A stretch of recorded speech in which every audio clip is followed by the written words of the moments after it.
నమస్తే. నేను మీ హరిత.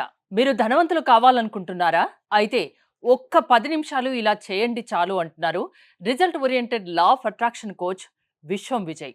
అదేంటో తెలుసుకుందాం.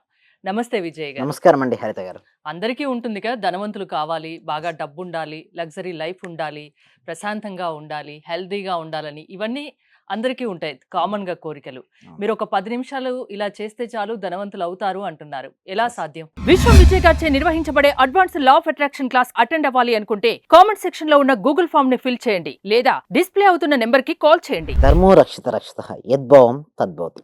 ఒక్క 10 నిమిషాలండి ఫోకస్‌గా చేయాలి. అంటే ఏదో చేద్దామని అలా కాదు. సీరియస్‌గా, సిన్సియర్‌గా, ఫోకస్‌గా ఒక 24 గంటల్లో ఒక్క 10 నిమిషాలు వారు నిజంగా ధనవంతులు అవ్వాలని అనుకుంటే మాత్రం అవ్వొచ్చండి. అయితే నేనేం చేస్తానంటే దీనికోసం 5x55 టెక్నిక్ ఏంటండి? 5x55 టెక్నిక్ అంటే 5 డేస్ చేయాలండి. ఓకే. అండ్ ఇంకొకటి ఏందంటే 55 టైమ్స్ మీరు రాయాలి. మినిమమ్ 5 డేస్ చేయాలి.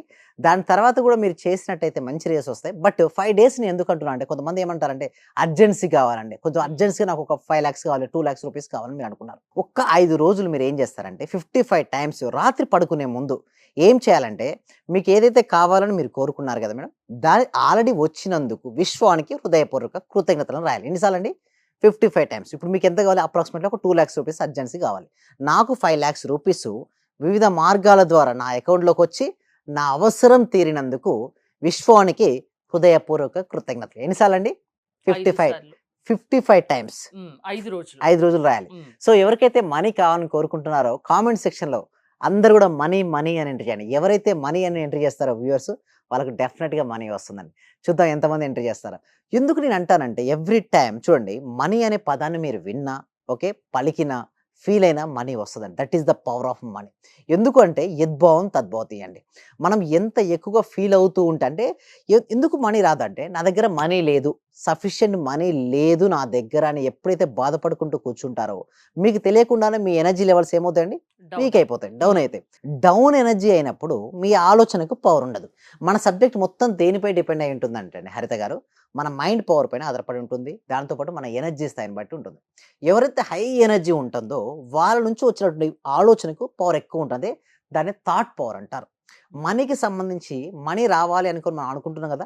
హయ్యర్ ఎనర్జీగా ఉండాలి. అయితే ఒక్క 10 నిమిషాలు ఏదైతే రాయమని చెప్పాను కదా! దానికంటే ఇంకా మీకు వీలుంటే కాస్త సమయాన్ని శ్వాసపై పెట్టమని చెప్తాను. హ్మ్. ఎందుకు శ్వాసపై నేను పెట్టమని చెప్తున్నానంటే చూడండి శ్వాస అనేది ఎక్కడ జరుగుతుందండి? వర్తమానంలో జరుగుతూ ఉంటుంది. మన మనసు తెలియకుండానే గతంలోకి లేదా భవిష్యత్తులోకి వెళ్తుంటుంది. ఎప్పుడైతే మన మనసు గతంలోకో, భవిష్యత్తులోకో వెళ్ళిపోతుంటే మన శక్తిని ఏమవుతామండి? కోల్పోతుంటాం. ఎవరైతే వర్తమానంలో మైండ్‌ఫుల్‌నెస్‌తో ఉంటారో వాళ్ళు శక్తిని గ్రహిస్తూ ఉంటారు. వచ్చిన తర్వాత మీరేం చేయాలంటే ఊహించాలి. ఇప్పుడు చాలామంది ఏంటంటే రామకోటిలాగా రాస్తూ ఉంటారు. మంచిదే అండి. అయితే రామకోటి రాముని స్మరిస్తూ రాయమని చెప్తుంటారు. సేమ్ లైక్ దట్ ఇక్కడ మన సంకల్పం ఏంటంటే డైరెక్ట్ మన సంకల్పమే భగవంతుడితో సమానం అని చెప్తుంటారు. అఫర్మేషన్స్ మీరు రాసేటప్పుడు పూర్తిగా పిక్చర్స్ రూపంలో కన్వర్షన్ చేయాలి. ఎందుకంటే universe knows only the pictures అండి. Not the words.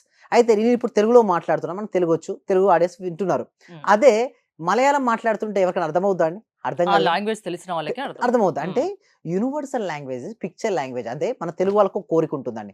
తమిళోళ్ళకి కూడా కోరికలు ఉంటాయి కదా! మలయాళం వాళ్ళకి ఉంటాయి కదా! మరి చైనీసు, జపనీస్ ఇట్లా ప్రపంచంలో అందరికీ కోరికలు ఉంటాయి. డ్రీమ్స్ ఉంటాయి. But God which language knows madam? Hmm. God knows only the picture language. అంటే చిత్రాలు అంటే మీ నుంచి విడుదలైనటువంటి ప్రతి ఆలోచన చిత్ర రూపంలో వెళ్తుంటుంది. పిక్చర్స్ రూపంలో వెళ్తుంటుంది. అయితే universe only one thing knows. Only తదాస్తు. నీ గురించి నువ్వు ఏది ఆలోచిస్తుంటే అదే అవుతావు. నీ గురించి ఏది భావిస్తే అదే అవుతుంటావు. అందుకోసమే 5 డేస్ గనక నీకు సంకల్పం ఏదైతుందో 55 టైమ్స్ కేవలం అక్కడే మనసు పెట్టి అది జరుగుతుంది అన్న నమ్మకంతో రాయండి. మీకు ఏదో ఒక రూపంలో యూనివర్స్ మీకు ఇచ్చి తీరుతుంది. అంటే అలా జరిగిన వాళ్ళు ఎవరైనా చాలా మంది ఉన్నారా? మీ ఉన్నారు మేడం మన స్టూడెంట్స్ క్లాస్‌లో ఎవరైనా? చాలా మంది యాక్చువల్లీ చెప్పాలంటే. బట్ నేను ఒకటే చెప్తాను వాళ్ళకి నమ్మకంతో చేయండి. 5 డేస్ చేయండి. సరే 5 డేస్‌ల తర్వాత రాలేదంటే యూనివర్స్‌కి వెళ్ళింది కదా ఆలోచన. ఒకవేళ మీ సంకల్ప శక్తి ఉంటే 2 డేస్‌లోనే అయిపోద్దండి. ఇక్కడ 2 థింగ్స్ జరుగుతుంటాయి. కొంతమందికి ఏందంటే మేడం 3 రోజుల్లో అయిపోయింది. అన్నాడు సార్ మీరు 5/55 అన్నారు. బట్ నాకు 3 రోజుల్లో అయిపోయింది సార్ అంటారు. మీరేం చెప్పారు? 5 డేస్ కంప్లీట్ చేయమని చెప్పారు. కొంతమంది అంటారు సార్ ఇంకా కాలేదంటారు. బట్ నువ్వు రాసావు కదా! ఆలోచన వెళ్ళింది. బట్ డెఫినెట్‌గా ఏదో ఒక రోజు మాత్రం మీకొచ్చేస్తుంది.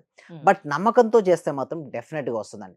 అందుకోసం ఒక్క 10 నిమిషాలు దానిపై మీరు ఫోకస్ చేయగలిగితే మాత్రం డెఫినెట్‌గా రిజల్ట్స్ అనేది రావడం జరుగుతుంది.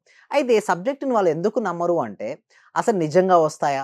ఈ సబ్జెక్ట్‌కి అంత పవర్ ఉందా? అని అపనమ్మకం ఉంటుంది. ఇంకొకటి ఏంటంటే సబ్జెక్ట్ యొక్క గొప్పతనం ఏంటంటే, ఏమి తెలియని వారికండి, ఎందుకంటే నా సబ్జెక్ట్‌లో అసలు ఏమి చదువుకోని వాళ్ళు కూడా వస్తారండి. కేవలం వారు ముందే నాకు చెప్తారు. సార్ మీరు ఎన్ని టైప్ చేయమంటారు, కామెంట్ సెక్షన్‌లో రాయమంటారు. నాకు టైప్ చేయడానికి కూడా రాదు ఇంగ్లీషు. ఏం చేయాలి అని అడుగుతారు. నేను ఒకటే చెప్పాను. హ్మ్. అమ్మ నీకు చదువు వచ్చిందా రాదా అది కాదు ఇంపార్టెంట్.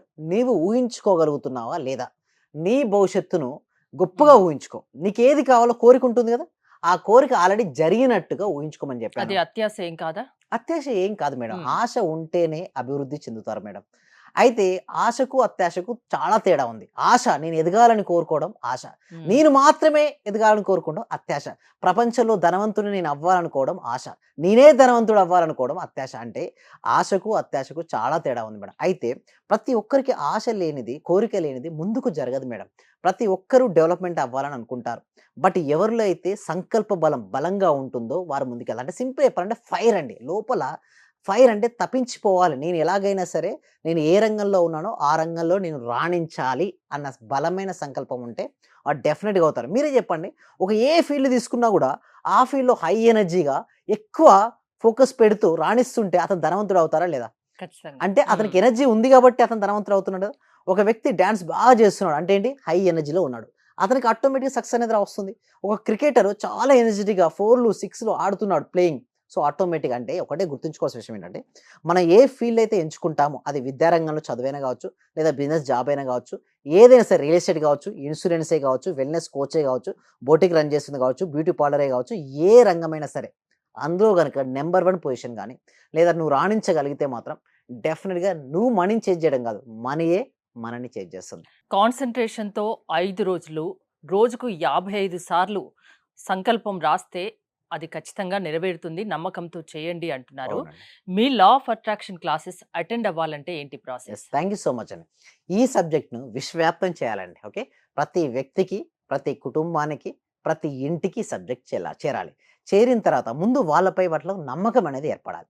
యూనివర్స్ యందు నమ్మకం ఏర్పడాలి. ఎప్పుడైతే ఏర్పడుతుందో వారేంటండి ఆప్టిమిస్టిక్ నేచర్ వస్తుంది. అంటే ఆశావాద దృక్పథం వస్తుంది. ఆశ మనిషిని బతికిస్తుంది. అసాధ్యాలను సుసాధ్యం చేస్తుంది. అదే నిరాశావాదం సాధ్యమయ్యే పనులు గూడా సాధ్యం కాకుండా చేస్తుంది. ఎందుకంటే నిరాశ, నిస్పృహ. ఒక మనిషికి ఆత్మవిశ్వాసం పెరగాలంటే ఏం చేయాలి? ఆత్మవిశ్వాసం పెరగాలంటే ముందుగా ఒక మిర్రర్ తీసుకొని, ఆ మిర్రర్ ముందుకు వెళ్ళిన తర్వాత, నేను తలుచుకుంటే ఏదైనా సరే సాధించగలనని ఐ టు ఐ కాంటాక్ట్ పెట్టుకొని చెప్పుకోవాలి. అంటే నిన్ను నువ్వే ఇంప్రూవ్‌మెంట్ చేసుకోవాలి. ఎవరో వస్తారనో, ఏదో చేస్తారనో ఉంటే ఎప్పటికీ ఏది మారదు. మన జీవితం మన చేతుల్లోనే ఉంది. మన ఆలోచన చేతుల్లోనే.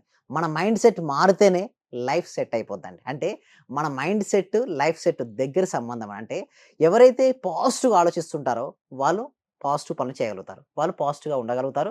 రిజల్ట్స్ గూడా పాజిటివ్‌గా వస్తుంటాయి. అంటే మన సబ్జెక్ట్‌లో ఒకటే అండి. నువ్వు రిచ్ మైండ్ సెట్ నువ్వు కలిగి ఉంటే ధనవంతుడవుతావు. నువ్వు పూర్ మైండ్ సెట్ ఉంటే నువ్వు పూర్‌గా అవుతావు. నువ్వు ధనవంతుడవ్వాలన్నా, పూర్‌గా మిగిలాలన్నా నీ చేతుల్లోనే ఉంది అని చెప్పేది ఈ సబ్జెక్ట్. సక్సెస్ సాధించాలి అంటే అది లా ఆఫ్ అట్రాక్షన్ వల్ల సాధ్యమని చెప్తున్నారు. యెస్. అంతేనా? అవునండి. థ్యాంక్ యూ అండి. మీరు విశ్వం విజయ్ గారి లా ఆఫ్ అట్రాక్షన్ క్లాసెస్ అటెండ్ అవ్వాలి అనుకుంటే స్క్రీన్‌పై స్క్రోల్ అవుతున్న నంబర్స్ కాల్ చేసి కాంటాక్ట్ అవ్వండి. చూస్తూనే ఉండండి సుమన్ టీవీ. సర్వే జన సుఖినో భవంతు. సమస్త లోకా సుఖినో భవంతు. నేను చూశాను. ఒక చిన్న క్లాసు జస్ట్ 4 వర్డ్స్ చెప్తారు. దానికి 40,000 పెట్టానండి నేను. మా మిసెస్ అడిగితే ఏమనిందంటే, "ఇంత డబ్బులు ఎందుకు పెట్టావు? నువ్వు దానికి పోవాల్సొచ్చిందా?" అని అడిగింది. కానీ ఈ క్లాస్‌కెళ్ళినప్పటి నుంచి ఎన్ని గంటలకు లేస్తున్నావు? చేస్తున్నావా లేదా? అని అడుగుతుంది సార్. నిజంగా చాలా సూపర్ గురుగారు. హ్మ్. ఈ ఉన్న వాళ్ళు ప్రతి ఒక్కరు డియర్ ఫ్రెండ్స్ మీకు చేతులు జోడించి నమస్కరిస్తున్నాను. మా గురువుగారు నిజంగా పూర్వజన సుకృతం మనకు దొరికిన ఈ గురువు గారిని ప్రతి ఒక్కరు యూటిలైజ్ చేసుకోండి. మంచి రిజల్ట్స్ వస్తాయి. మీరు ఎప్పుడు ఎక్కడ చూడని విధంగా అటువంటి గొప్ప గురువు దొరికినాడు. నా హృదయపూర్వక ఆత్మ ప్రణామాలు గురువు గారు మీకు. మీరు ఇలాంటివి ఎన్నో గొప్ప కార్యక్రమాలు చేయాలని మనస్ఫూర్తిగా కోరుకుంటున్నాను గురువు గారు. Thank you. Thank you.